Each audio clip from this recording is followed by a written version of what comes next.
દાહોદ જિલ્લામાં ધોધમાર વરસાદ વરસી રહ્યો છે। લીંબડી, સંજેલી અને જાલોદ વિસ્તારમાં વરસાદ પડ્યો હતો। વરસાદ પડતા રસ્તા પરથી પાણી વહેતા થયા છે।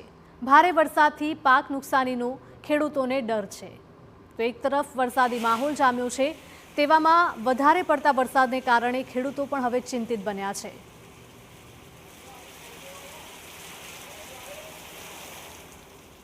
તો દાહોદના પાનમ નદી પર બનેલા બ્રિજનો એક છેડો ધોવાઈ ગયો છે। દેવગઢ બારિયામાંથી પસાર થતી નદી પર બનેલું આ બ્રિજ જર્જરિત હાલતમાં છે। જર્જરિત બ્રિજ પર ઠેર ઠેર ગાબડા પડેલા જોવા મળી રહ્યા છે। ઉપરવાસમાં ભારે વરસાદને પગલે બ્રિજનો એક છેડો બેસી જવાની ભીતિ છે। પોલીસ વિભાગે બેરિકેડિંગ કરીને વાહનો પર પ્રતિબંધ મૂક્યો છે। ખાસ કરીને ભારે વાહનોને અવરજવર નથી કરવા દેવામાં આવતી। સ્ટેટ આરએનબી વિભાગ હજુ સુધી પણ સ્થળ પર ન પહોંચતા અનેક સવાલો ઉઠી રહ્યા છે। પાનમ નદી પરનો આ બ્રિજ 50 વર્ષ પહેલા બન્યો હોવાનું સામે આવ્યું છે। છેલ્લા અનેક વર્ષોથી બ્રિજ જર્જરિત હાલતમાં છે। અનેક રજૂઆતો છતાં આ વાત ધ્યાને ન લેવાયાના સ્થાનિકોના આક્ષેપ છે।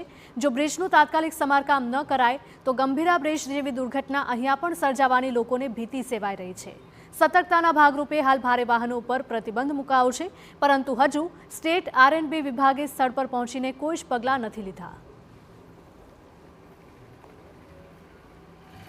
આ પુલની બિલકુલ જર્જરિત હાલત છે।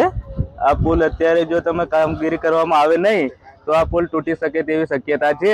જો મોટું વાહન પસાર થાય અને જો પુલ તૂટે અને કોઈને વાહન જાનહાનિ થાય તો એની જવાબદારી લેશે કોણ?